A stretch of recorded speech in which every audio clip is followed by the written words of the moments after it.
By Craig Timberg, Washington Post. The tech industry's bans of conspiracy theorist Alex Jones over repeated allegations of hate speech have left intact key elements of his money-making machinery: digital storefronts that sell apparel, survivalist gear and nutritional supplements. And business, so far at least, appears to be booming. Start your day with the news you need from the Bay Area and beyond. Sign up for our Morning Report weekday newsletter.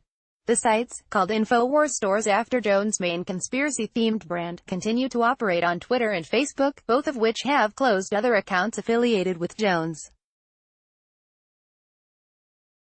Digital storefronts on these and other digital platforms funnel traffic to a website, InfoWarsStore.com, that has not been affected by the industry crackdown on Jones.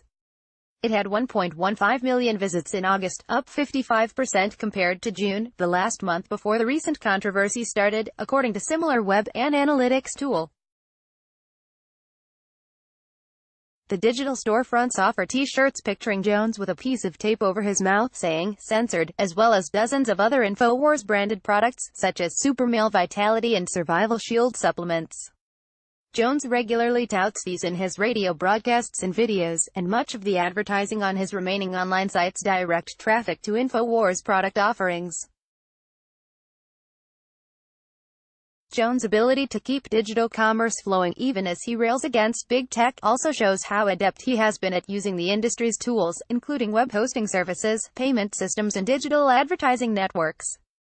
His sprawling network that recently included more than 90 digital accounts that bear his name or InfoWars exploits the inconsistencies in how technology companies police users of its platforms, potentially exposing the companies to further criticism from congressional Republicans that they unfairly silence conservative voices such as Jones. Bans of Alex Jones and his affiliated network of InfoWars accounts have yet to affect the brand's main revenue generator, the storefront and e-commerce operations, said Jonathan Albright, research director of the Toe Center for Digital Journalism at Columbia University, who has studied traffic to InfoWars store online accounts. When Jones makes the headlines, there is a distinct pattern of traffic surges to InfoWars properties, including the store website. Albright found that traffic to InfoWarsStore.com spiked on August 7, the day after several tech companies banned him and removed large amounts of videos and other content for what they said were violations of hate speech, according to several analytics tools.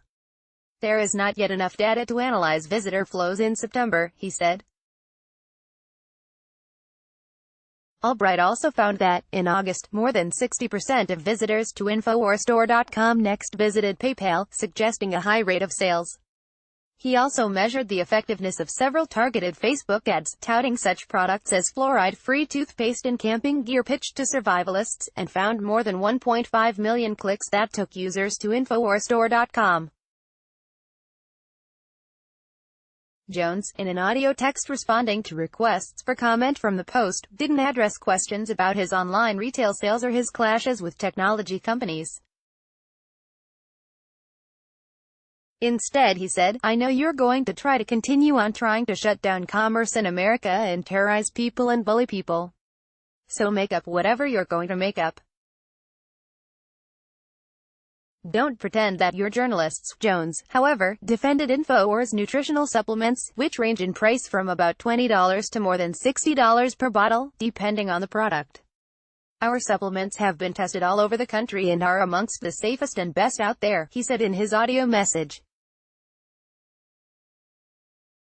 "They're high quality. Their value has been called into question by a series of lab tests." San Francisco-based testing firm LabDoor reported testing 6 of the InfoWars supplements last year, finding them not dangerous but scientifically questionable in their value, with low doses of easily available ingredients, according to a post on its website. BuzzFeed first reported on these findings. The Center for Environmental Health, a nonprofit group based in Oakland, also tested several InfoWars supplements and found that 2 of them, Caveman Paleo Formula and Mycosi X, had levels of lead that exceeded California standards. The nonprofit group initiated legal action in October, and a representative for the group said it is negotiating with InfoWars to have the lead levels reduced. Jones and InfoWars, based in Austin, once sprawled across nearly every major digital platform, touting conspiracy theories such as Pizzagate and allegations that the U.S. government had a role in the September 11 terrorist attacks, and that notorious school shootings were staged by actors.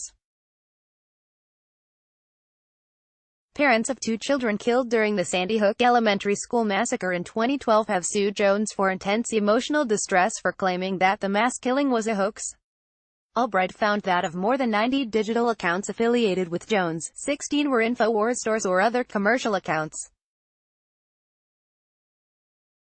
As he was assembling the list last week, all of these commercial accounts were still active, even in cases where the same company had closed other accounts Jones controlled.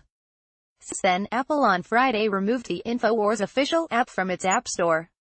The app had a shopping tab that linked back to the InfoWarsStore.com website. Apple said in a statement that the app, which also carried videos that Apple had removed from other services, was in violation of App Store guidelines. YouTube, which last month closed several channels related to Jones and InfoWars, closed the InfoWars store over the weekend. YouTube issued a statement saying, "When users violate these policies repeatedly, like our policies against hate speech and harassment or our terms prohibiting circumvention of our enforcement measures, we terminate their accounts." Twitter has left open an InfoWars store account that offers apparel and nutritional supplements despite banning Jones and several of his accounts.